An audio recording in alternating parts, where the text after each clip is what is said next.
ओम नमो भगवते वासुदेवाय।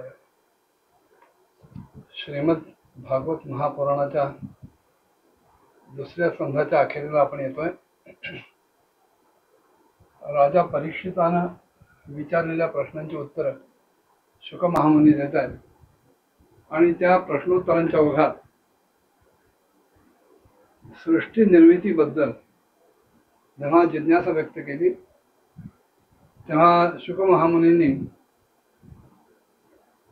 विराट पुरुषाच्या ठिकाणी नाना प्रकारच्या संस्था, इंद्रिय, त्यांच्या अधिष्ठात्री देवता, त्यांची भौतिक रूप ही कशी प्रकट झाली हे सांगितलं।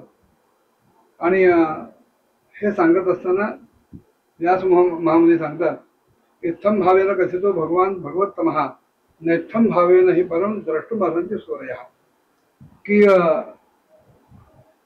परीक्षिता ह्या भगवंताचं अशा अशा प्रकारे वर्णन केलं, त्याच्या अचिंत्य अशा ऐश्वर्ययुक्त स्थितीचं वर्णन केलं।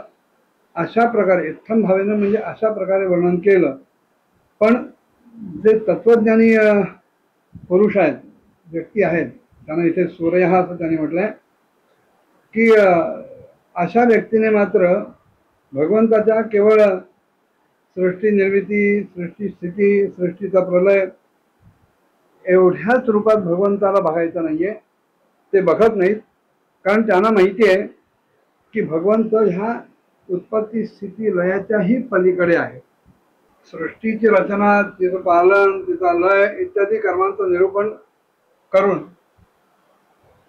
पूर्ण परमात्म्याचा ह्या कर्माशी वा त्या कर्तेपणाशी कुठल्याही प्रकारचा संबंध जोडला गेलेला नाहीये। जो दिसतो जोडलेला तो केवळ मायेनं आरोपित झाल्यामुळे त्या कर्तृत्वाचा निषेध करण्यासाठी जोडलेला दिसतो। आणि आतापर्यंत म्हणाले मी तुला ब्रह्मदेवांच्या महाकल्पाचं वर्णन केलं, त्याच्याच बरोबर अवांतर कल्पांचंही वर्णन केलंय। आपण कुठल्याही कर्माच्या संकल्पामध्ये एक शब्दप्रयोग करतो, श्रीमद्भगवतो महापुरुषस्य विष्णोराज्ञया प्रवर्तमानस्य अद्य ब्रह्मणो द्वितीये परार्धे। आत्ताचा जो काळ चाललाय हा ब्रह्मदेवांचा दुसरा परार्ध आहे। त्यांचं जे एकूण 100 वर्षाचं आयुष्य आहे त्यातली पहिली 50 वर्ष हा पहिला परार्ध आणि दुसरी 50 वर्ष हा दुसरा परार्ध। आणि ह्यात अनेक महाकल्प होऊन जातात। त्या महाकल्पांमध्ये अवांतर कल्प येतात आणि प्रत्येक कल्पामध्ये 14 मन्वंतर होतात। तेव्हा शुक महामुनी सांगतात की सगळ्या कल्पांमध्ये सृष्टीक्रम एकसारखाच राहत असतो, त्याच्यात काही अंतर येत नाही। अंतर आलं तर केवळ एवढंच की महाकल्पाच्या प्रारंभी प्रकृतीपासून क्रमशः महत्त्वादी गोष्टींची उत्पत्ती होते आणि अवांतर कल्पांच्या प्रारंभी मात्र प्राकृत सृष्टी जशीच्या तशीच असते, त्याच्यात काही नवीन घडत नाही। नवीन काय घडतं तर चराचर प्राण्यांची जी वैकृत सृष्टी आहे ती नवीन प्रकारे तयार होते। आणि पुढे ते म्हणाले काळाचा परिणाम, कल्प आणि त्याच्या अंतर्गत येणारी मन्वंतर ह्याचं जे काही वर्णन आहे ते मी तुला आता यापुढे सांगेनच। आता मी तुला जे पाद्मकल्पाचं वर्णन सांगणार आहे ते सावध चित्ताने आहे। पहिला ब्राह्मकल्प हा नंतरचा पाद्मकल्प, आत्ताचा जो चालू आहे श्वेत वाराह कल्प चालू आहे। मग असे अनेक कल्प त्या एका परार्धात येतात। हे सगळं सांगून झाल्यानंतर शौनकांनी स्वतःला विचारलं की तुम्ही तर आम्हाला सांगितलं होतं की भगवंताचे जे परमभक्त विदुरजी त्यांनी आपल्या सगळ्या कुटुंबियांचा त्याग करून पृथ्वीच्या निरनिराळ्या तीर्थयात्रांची भ्रमण केलं, तीर्थयात्रांमध्ये भ्रमण केलं. वास्तविक कुठलाही संबंध, आप्तसंबंध, नातेसंबंध हा कधी टाकता येत नाही, सोडता येत नाही. कोणी कितीही म्हणालं, भाऊ भावाला म्हणाला, आई मुलाला म्हणाली, मुलगा बापाला म्हणाला की आजपासून तुझा माझा संबंध संपला, तू मला मेलास, मी तुला मेलो, असं कोणी कितीही जरी म्हटलं तरी हे सगळे संबंध टाकता येत नाही. ते तसेच्या तसेच राहतात.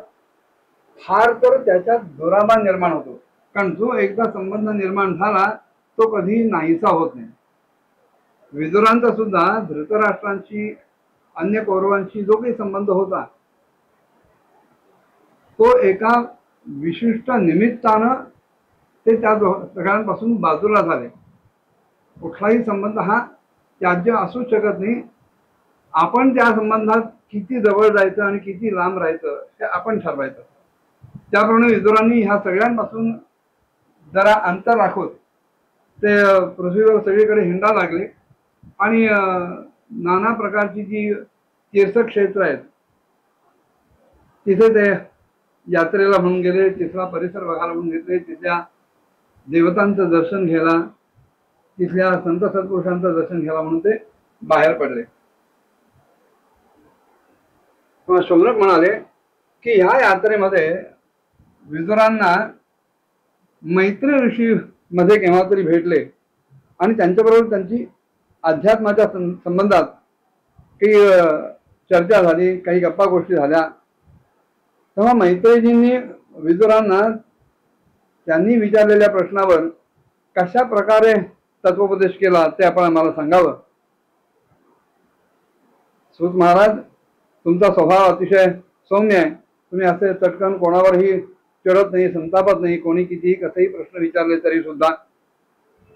तेव्हा आपण आमच्यावर कृपा करावी आणि विदुरजींचं ते चरित्र आम्हाला ऐकवावं की ज्याच्यामध्ये आपल्या बांधवांचा, आप्तेष्टांचा त्यांनी त्याग केला आणि मग एकदा जर त्याग केला होता तर मग पुन्हा का आले तेही आपण मला सांगावं.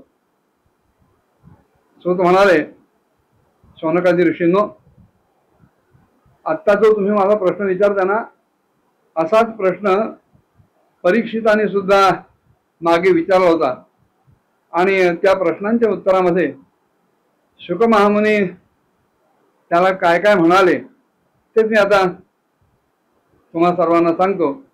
आपण हे सगळं अत्यंत सावध चित्ताने ऐकावं.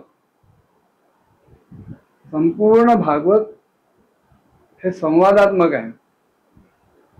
यातली कुठलीही व्यक्ती मी तुला अमुक अमुक सांगतो ते तू ऐक अशा प्रकारे बोलत नाही. प्रत्येक गोष्टीला मागचा काहीतरी इतिहास असतो.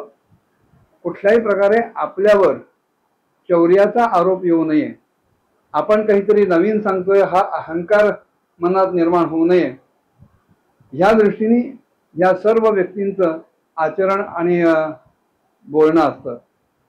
इथे दुसऱ्या स्कंधाचा अखेर होते, दुसऱ्या स्कंधाची अखेर होते. हा साधन स्कंध आहे आणि श्रीमद भागवत एकमेव साधन भगवंताच्या प्राप्तीसाठी सांगतं ते म्हणजे भगवंतांचे गुण ऐकणं. नाना प्रकारच्या संत सत्पुरुषांकडनं भगवंत कसे आहेत, त्यांनी काय काय पराक्रम केले, त्यांनी काय लीला केल्या, त्यांचं स्वरूप काय, त्यांनी कशी कशी रूप घेतली, अवतार घेतली, ह्या सगळ्या गोष्टी ऐकणं. असं ऐकता ऐकताच आपल्याला केव्हा ना केव्हा तरी भगवंताची प्राप्ती होईल. म्हणून हा दुसरा स्कंध जो आहे हा साधन स्कंध म्हणून म्हटला जातो. आणि प्रत्यक्ष जी भागवताची 10 लक्षणं सांगितली गेली आहेत, सर्ग, विसर्ग, स्थान, पोषण, ऊती, कर्मवासना, निरोध, मुक्ती, आश्रय वगैरे वगैरे, ही सगळी लक्षणं आता 3ऱ्या स्कंधापासून 12व्या स्कंधापर्यंत सुरू होतील. पहिले 2 स्कंध झाले. पहिला अधिकार स्कंध झाला, दुसरा साधन स्कंध झाला आणि भागवताच्या 10 लक्षणासाठी पुढचे 10 स्कंध उपयोगात येणार आहेत. आता हा तिसरा जो स्कंध सुरू होईल तो सर्ग स्कंध म्हणून सुरू होईल. तो कसा आहे, त्याच्यात काय काय कथा येतात, काय विचार येतो, पुढच्या भागात आपण बघूया. ओम नमो भगवते वासुदेवाय.